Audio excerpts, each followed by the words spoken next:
Pre-birthday shoot na nga ni Atoya para sa upcoming 7th birthday niya. Kaya naman, for today's mini vlog, samahan nyo kami sa Behind the Magic Photography at dito kami magpapa-pre-birthday shoot. Dito guys, sa Behind the Magic, marami silang theme at saka concept. Sa dami nga ng magaganda, ikaw na ang mahihirapang pumili. For hair and makeup naman guys, syempre, Pretty Looks by Mommy Liz yan. Tiwala na talaga ako kay Mommy si Liz guys kasi yung makeup niya talagang not too much. Kumbaga perfect lang for Atoya's age. Kagaya nga lang namin ni Daddy, marami na ring excited para sa 7th birthday ni Atoya. Madami nga ding nang hula na princess daw yung birthday theme ni Atoya. Sa totoo lang guys, ni isa sa mga nang hula walang tumama. Dahil ang theme na napili ni Atoya for her 7th birthday is ballerina and not cracker. Alam niyo naman na love talaga ni Atoya ang ballet. Madalian nga tong pre-birthday shoot ni Atoya guys kasi sa sobrang busy namin hindi na nga ako nakapag-prepare. Buti na lang talaga guys at nandyan ang Behind the Magic Photography kasi sa kanila ready na rin yung mga outfits na susuotin for the shoot. Kaya perfect talaga dito kung kagaya ko kayo na sobrang busy at wala ngang time mag-prepare. Thank you Ate Cara for always helping Atoya. Ganado nga sa photoshoot si Madam Atoya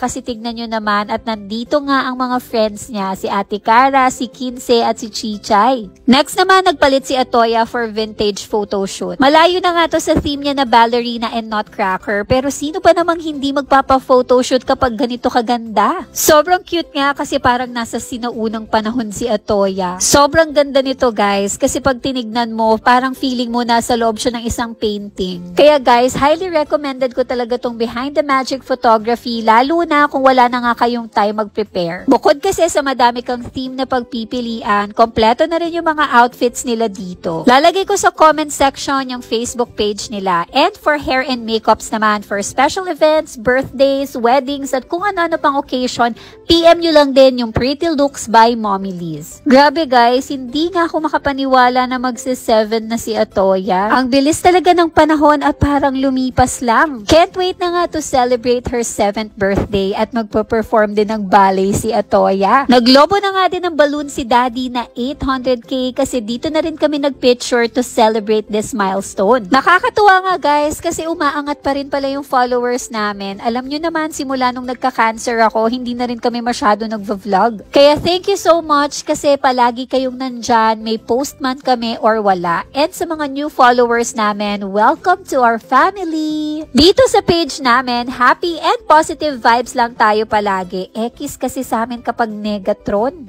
Happy 800K!